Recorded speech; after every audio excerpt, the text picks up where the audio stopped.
Nesse mês de setembro, nós estamos denominando as nossas quartas-feiras como quartas de restauração. Não temos, assim, em nossa ordem de culto, nada de especial no sentido de diferente do que normalmente acontece, mas as quartas de restauração têm apenas como propósito trazer-nos palavras que têm como objetivo a restauração da nossa vida. A primeira palavra que trouxemos baseado em João capítulo 11, na ressurreição de Lázaro, quando falamos sobre o tema da putrefação da alma, a restauração da vida. Semana passada, baseado em Josué capítulo 7, naquela experiência da derrota do povo de Deus para Ai, nós falamos sobre a santificação como processo de restauração. Na noite de hoje, baseado em Mateus capítulo 13, a parábola do semeador, eu quero falar sobre a palavra do Evangelho como processo de restauração da alma. Então acompanhe na sua Bíblia esse texto bíblico, que vai até o verso de número 23, iniciando no verso 1 que diz: Naquele mesmo dia, Jesus saiu de casa e assentou-se à beira-mar. Reuniu-se ao seu redor uma multidão tão grande que por isso ele entrou no barco e assentou-se. Ao povo reunido na praia, Jesus falou muitas coisas por parábolas, dizendo: O semeador saiu a semear. Enquanto lançava a semente, parte dela caiu à beira do caminho, e as aves vieram e a comeram.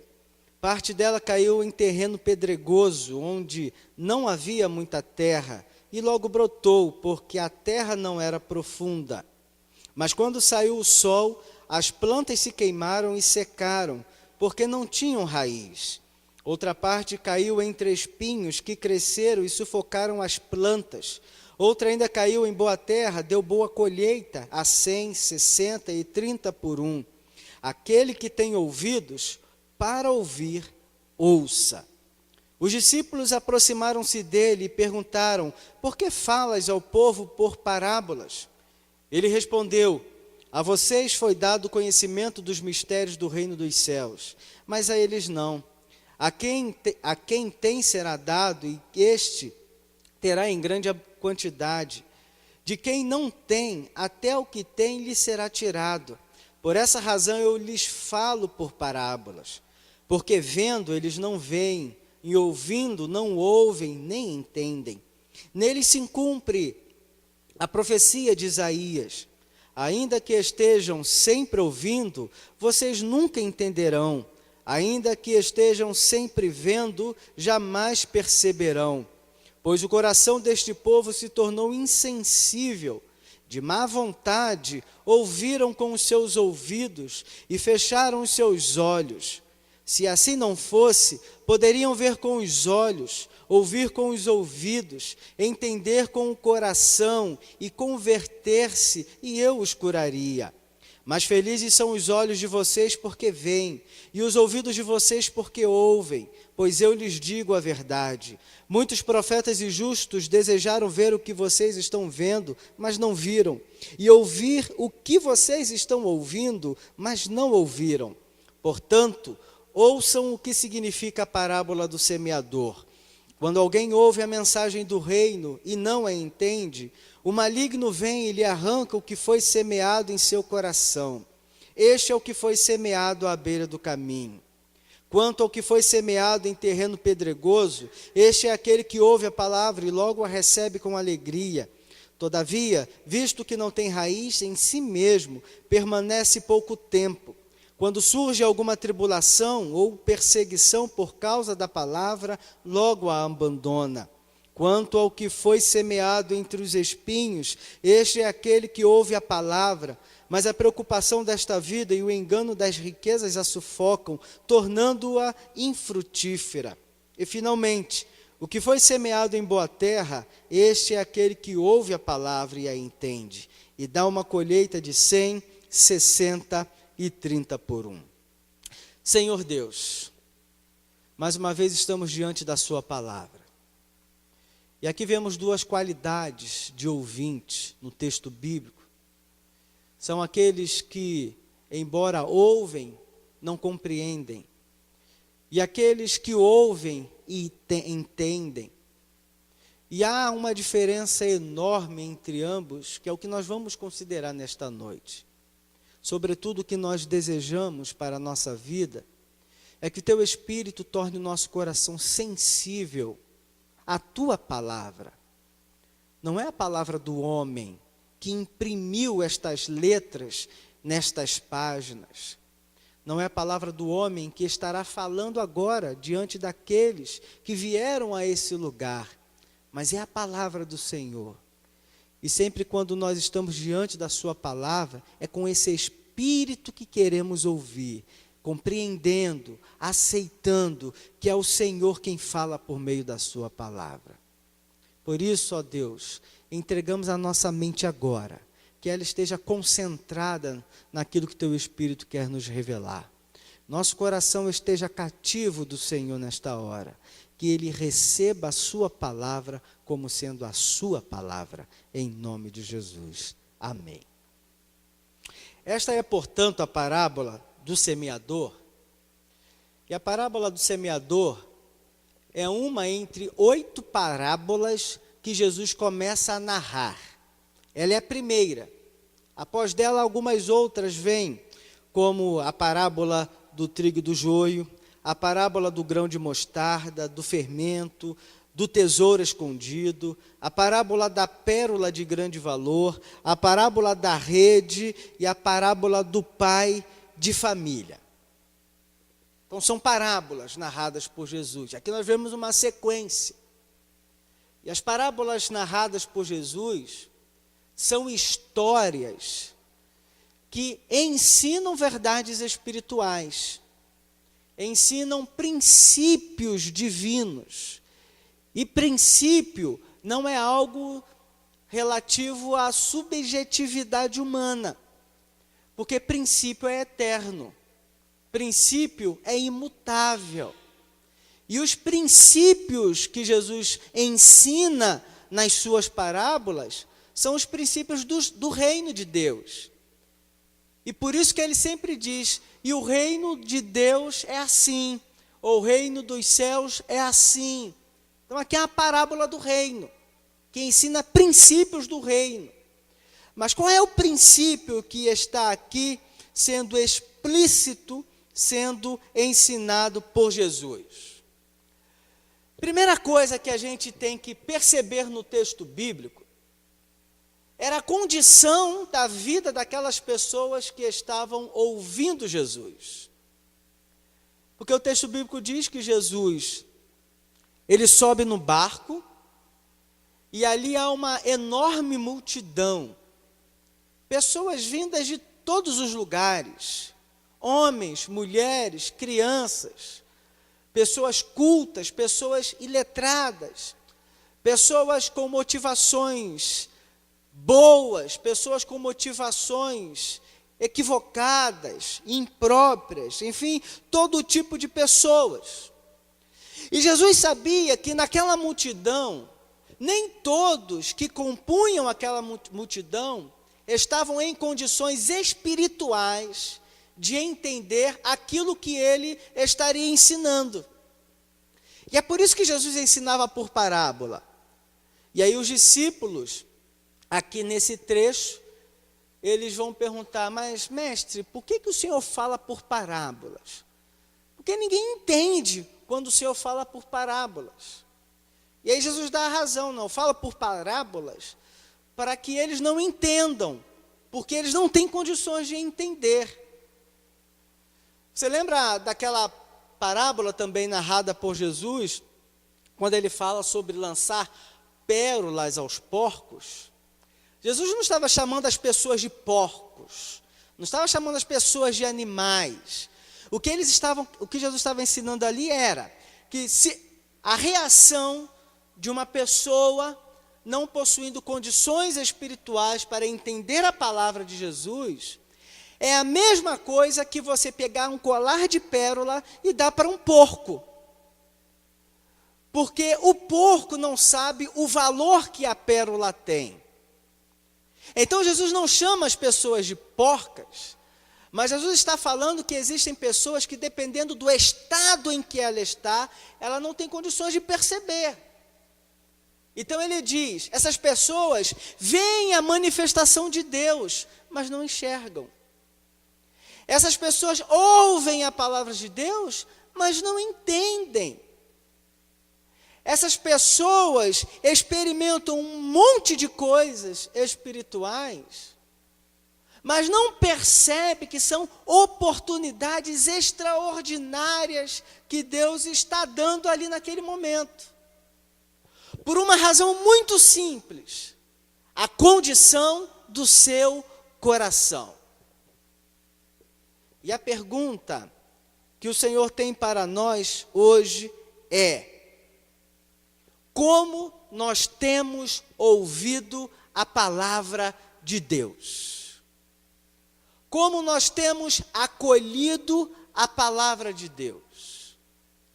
Porque a maneira que nós ouvimos a palavra, acolhemos a palavra, apreendemos a palavra em nossa alma, isso determinará a restauração da própria alma. É o que Jesus disse aqui, verso de número 15. Porque o coração deste povo se tornou insensível. De má vontade ouviram com os seus ouvidos e fecharam os seus olhos. Se assim não fosse, ou seja, se eles agissem de uma maneira contrária, ou seja, se eles tivessem um coração sensível para mim, se os seus ouvidos estivessem abertos para o que eu quero falar, se os seus olhos estivessem abertos para o que eu estivesse, ou para o que eu estou fazendo, se assim fosse, disse Jesus, poderiam ver com os olhos, ouvir com os ouvidos, entender com o coração, e eles se converteriam e eu os curaria. Em outras palavras, com a parábola do semeador, o que Jesus está querendo ensinar é que a palavra do Evangelho é um processo de restauração da alma humana. E eu confesso aos irmãos uma coisa, que na minha vida, na minha prática diária, a palavra de Deus tem que estar presente. Porque eu creio no poder da palavra. Eu creio, por exemplo, que quando a gente chega ali na UPA, Roberto sabe muito bem disso, que faz parte da equipe do trabalho que a gente realiza às sextas-feiras, trabalho que é realizado ali na UPA, a gente massifica a palavra ali naqueles indivíduos. Massifica. Porque a gente crê na palavra, no poder que ela tem. Romanos capítulo 1 diz, porque eu não me envergonho do Evangelho, porque ele é o poder de Deus para a salvação de todo aquele que crê. Então a gente não vai lá, por exemplo, só estou dando aqui um exemplo, né? A gente não vai lá, por exemplo, para ficar batendo papo com os indivíduos, embora a gente reserve um tempo para fazer isso, para conversar com eles. Mas o nosso propósito é levar a palavra, é pregar a palavra, é massificar a palavra, porque a gente crê na palavra. Porque a gente crê que a palavra, o Evangelho, é o poder de Deus e ele já se basta. Irmãos, não sei quantos vão se recordar daquele professor universitário que eu conheci, a esposa dele foi fonoaudióloga do Mateus, quando ele tinha 4, 5 anos de idade.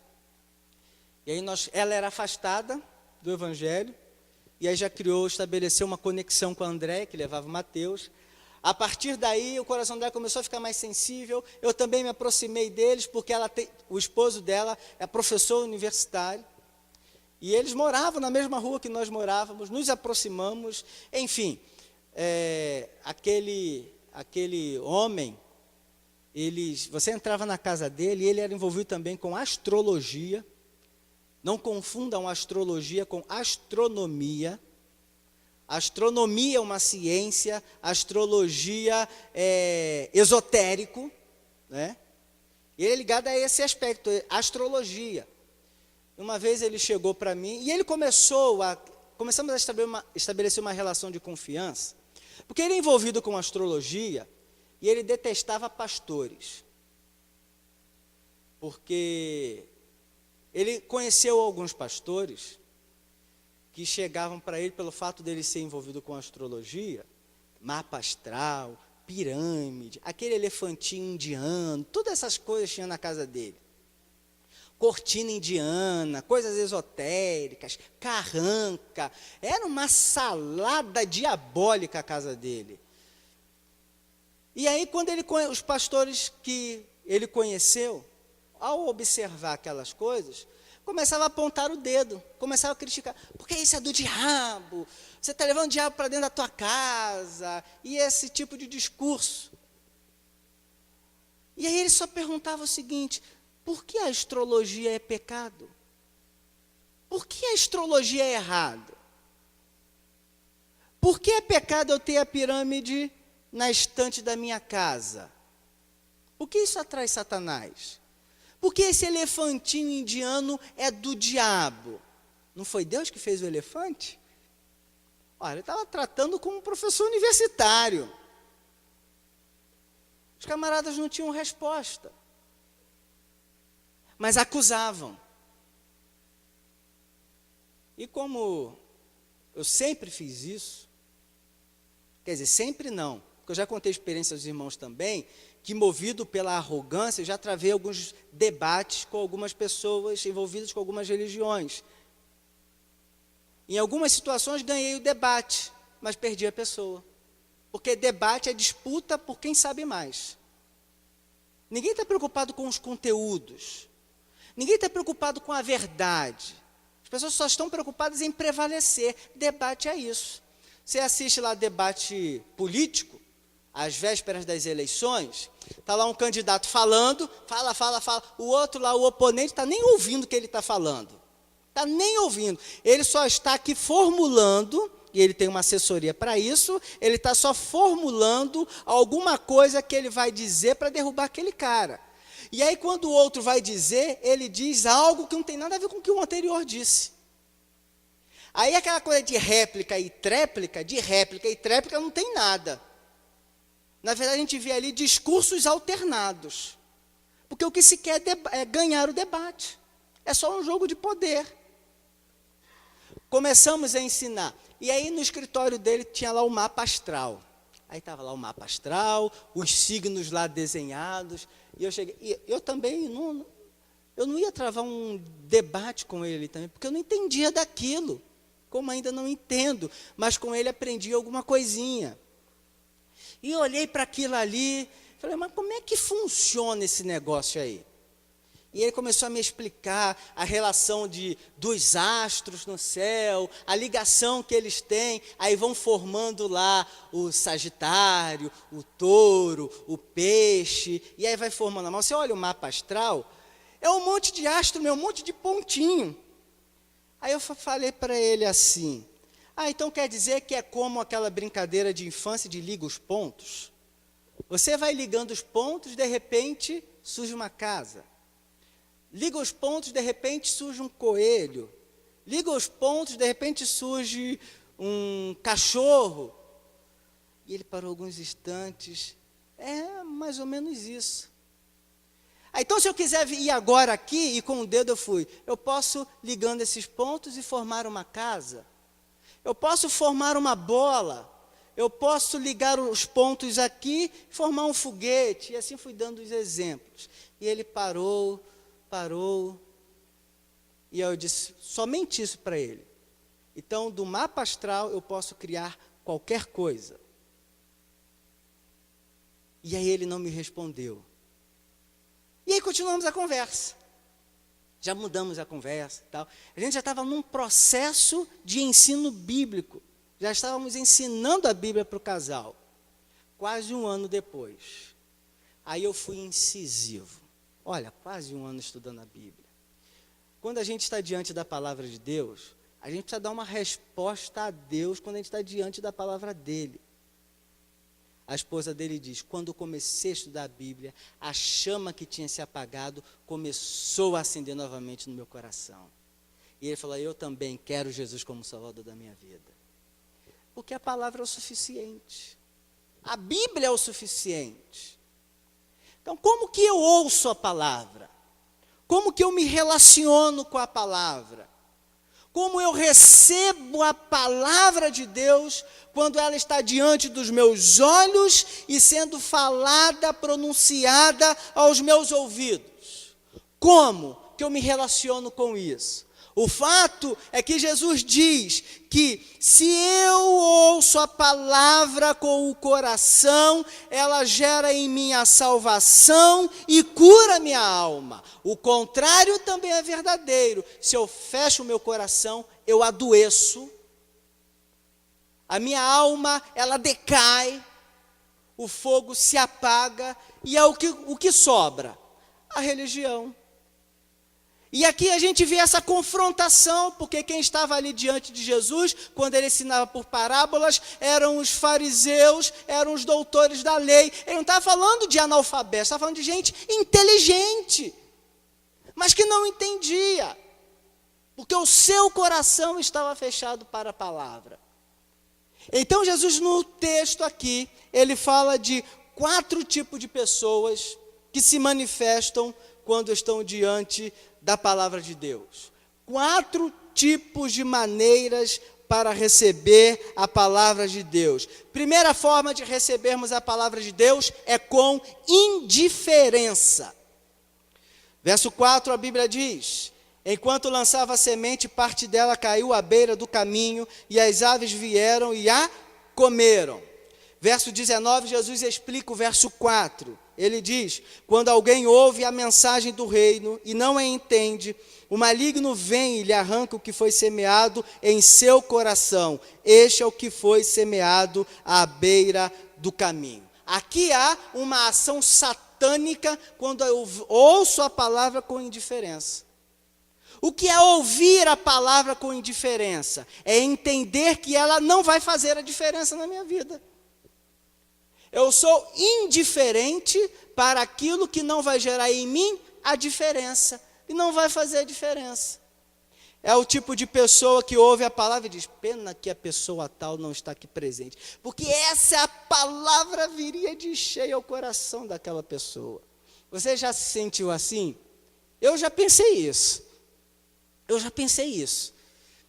O pastor está lá pregando uma palavra, aí a mente vai lá na pessoa tal.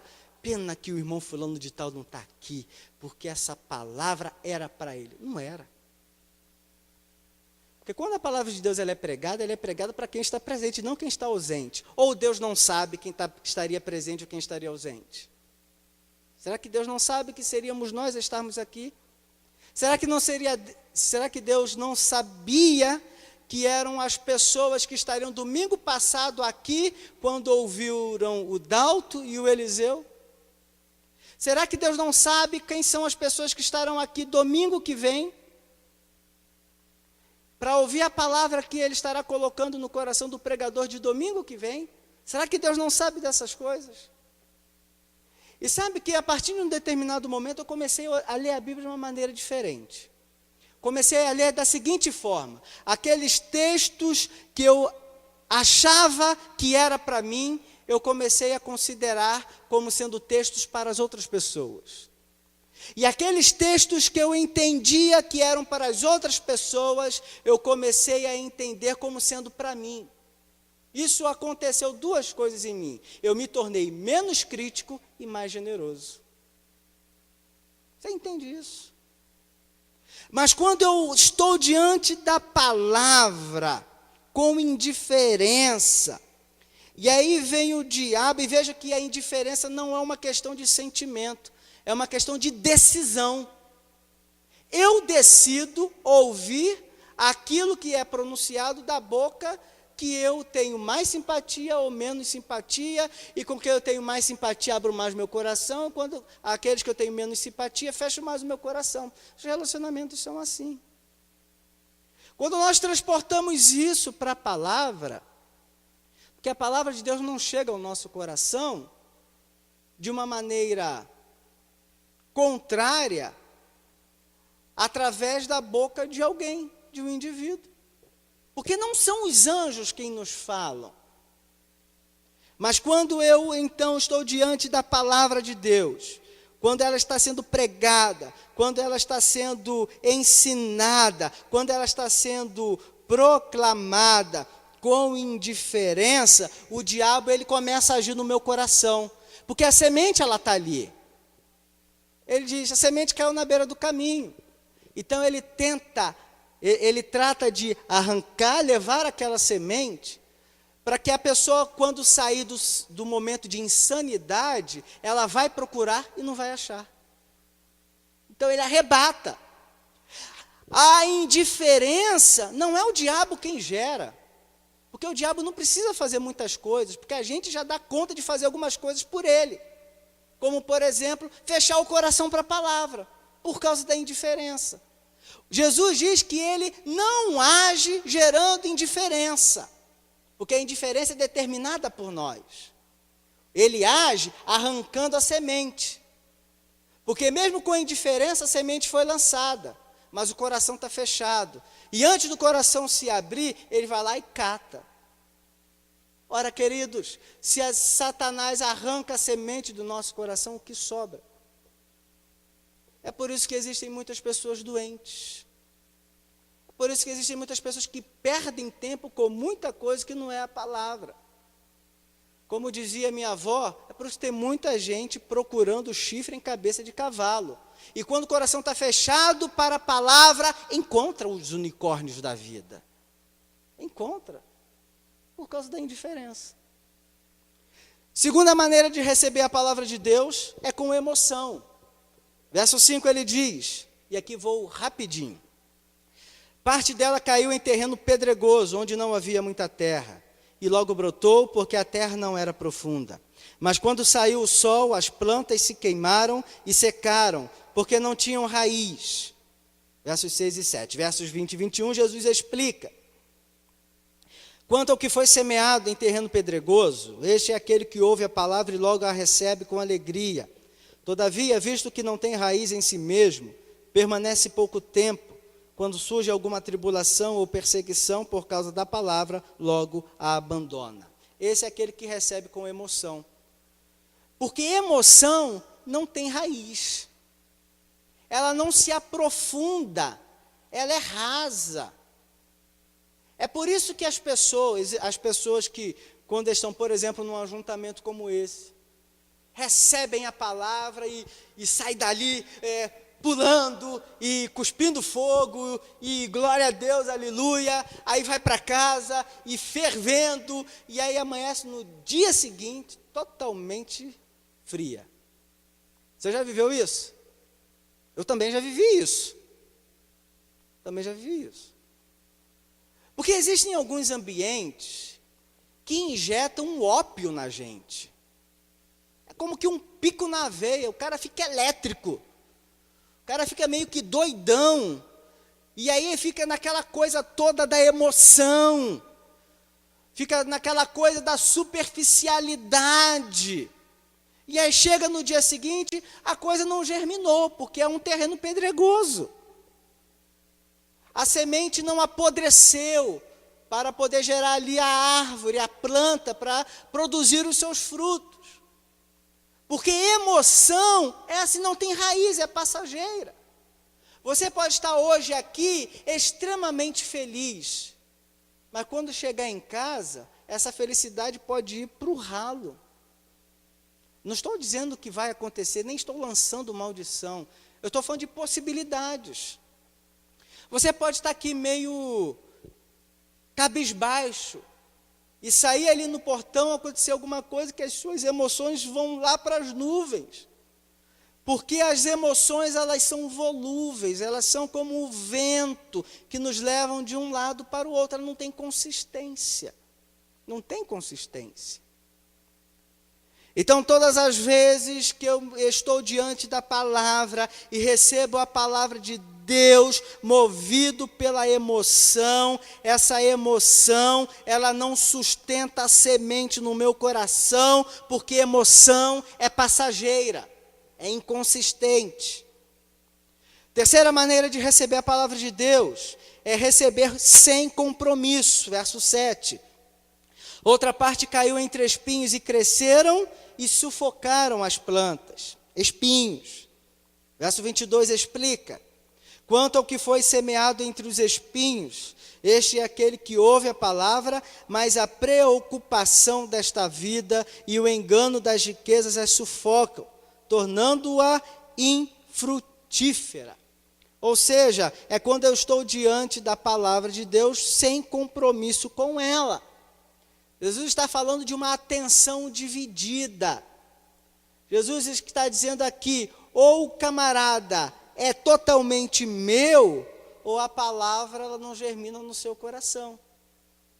Está falando aqui de uma ação de estar recebendo a palavra, mas o coração está dividido.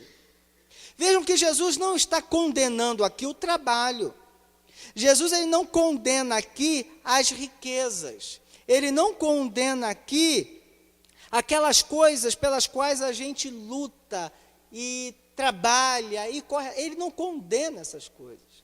O que ele está falando é de uma preocupação, ou seja, ele está dizendo o seguinte, que as pessoas que se preocupam de coisas que são materiais, são pessoas que já colocaram o seu coração naquilo que é material. Entende isso? E aí, por isso que a Bíblia sempre fala sobre a questão quando nós dividimos os nossos bens. Com a igreja, através de dízimo e oferta, a Bíblia sempre nos exorta a ajudarmos aos menos favorecidos, sempre faz isso. Porque esse é um princípio do reino.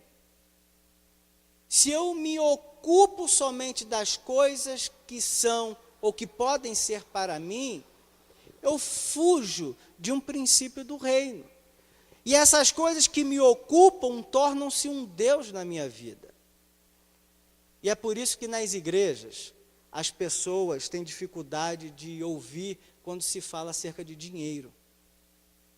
Alguém certa vez disse assim para o seu pastor: pastor, mas tem que parar de pregar sobre dinheiro na igreja. Mas por quê?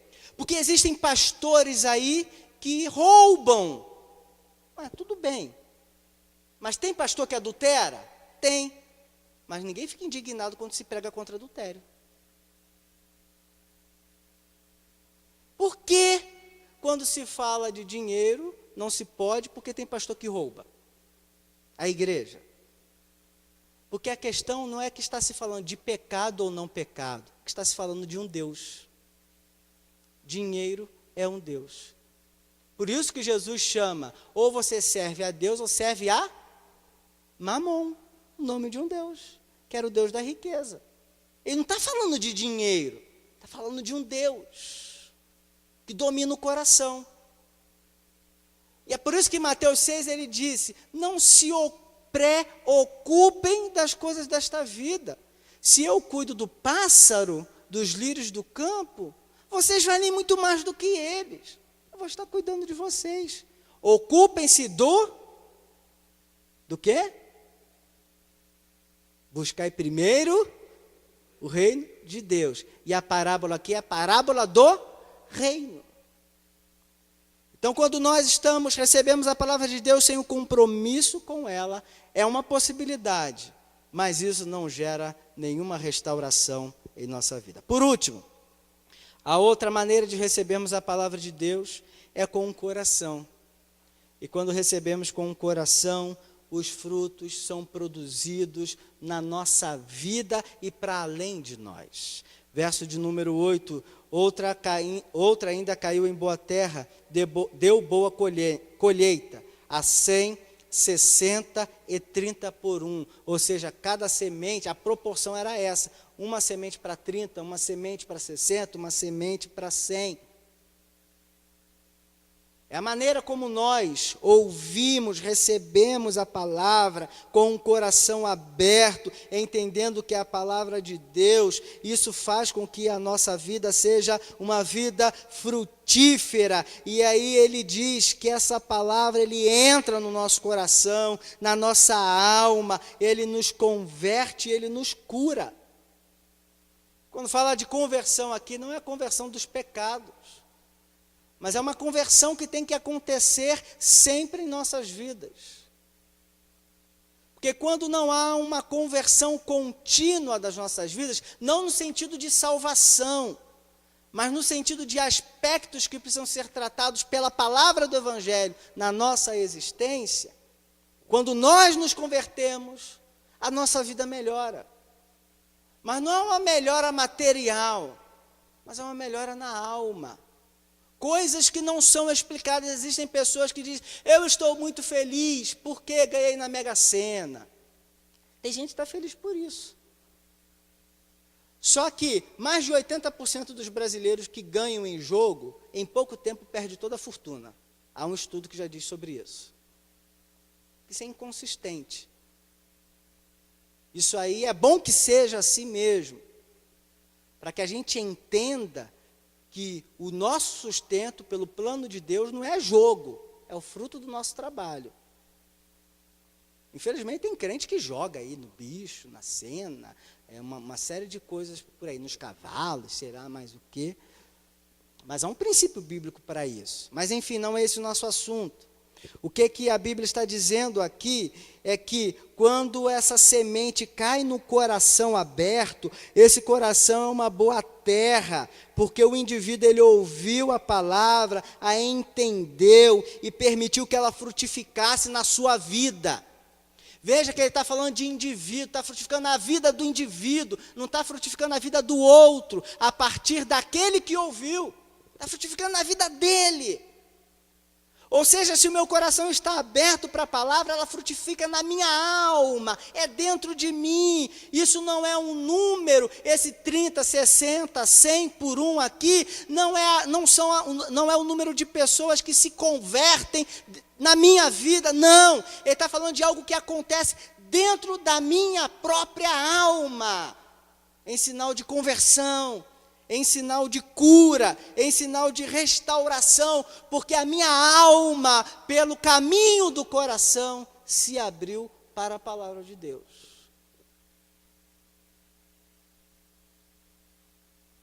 Em alguns momentos da Bíblia, e aqui eu encerro, eu vou citar apenas um. Quando começou justamente a desgraça na vida do rei Davi, foi justamente no momento em que ele começou a desprezar a palavra do Senhor. 2 Samuel capítulo 12, leia lá depois. E parafraseando Davi pergunta a Natã, mas por que tudo isso? E aí Natã responde, porque você desprezou a palavra do Senhor. Davi ficou arrasado, Davi estava doente. E aí, nesse contexto, ele compôs o Salmo 32 e o Salmo 51. Salmo 51, por exemplo, ele diz, Senhor, torna a dar-me a alegria da tua salvação. Você já parou para pensar na profundidade das palavras de Davi? E no estado da sua alma? Davi! Ele não está falando do João, não está falando do Leandro, não está falando do Manuel, falando do Davi, o homem segundo o coração de Deus, disse para Deus, Senhor, eu perdi a alegria da salvação. Tenta imaginar como estava a alma, como estava enferma a alma de Davi. E aí no verso 10 ele diz, Senhor, cria dentro de mim um espírito novo e renova dentro de mim um espírito, como é que é o verso? Cria em mim, ó Deus, um coração puro e renova dentro de mim um espírito reto. Coração puro, espírito reto. Em outras palavras, Davi está falando, Senhor, restaura a minha vida, restaura a minha alma, porque eu estou mal. estou acabado. Eu não encontro alegria na salvação. Eu não estou vendo propósito na vida. Senhor, eu não estou sentindo a tua presença. Eu estou me ocupando agora de coisas que não estão edificando o Senhor.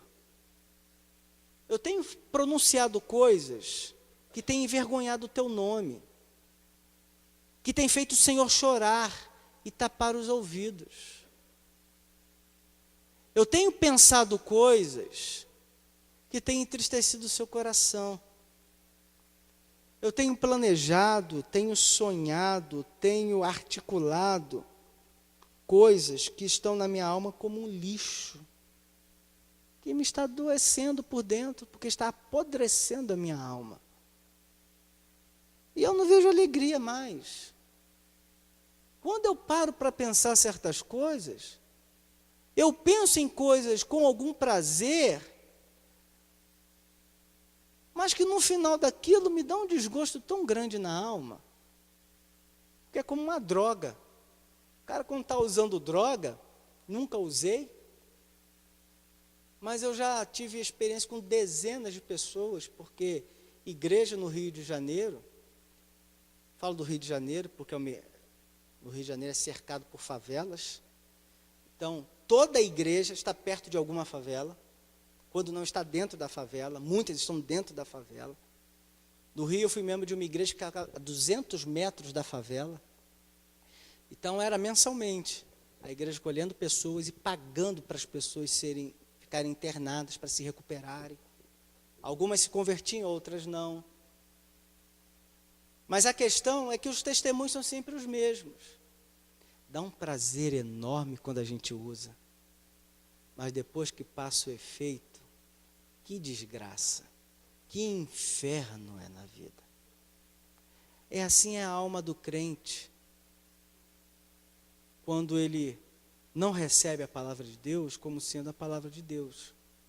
Quando ele age como um porco, ou o porco da parábola, não porque ele é porco, mas porque ele está diante de uma coisa de grande valor, mas não percebe o valor que aquilo tem, e rejeita, e continua na lama, comendo lavagem, restos, sobras. Como que fica uma alma assim?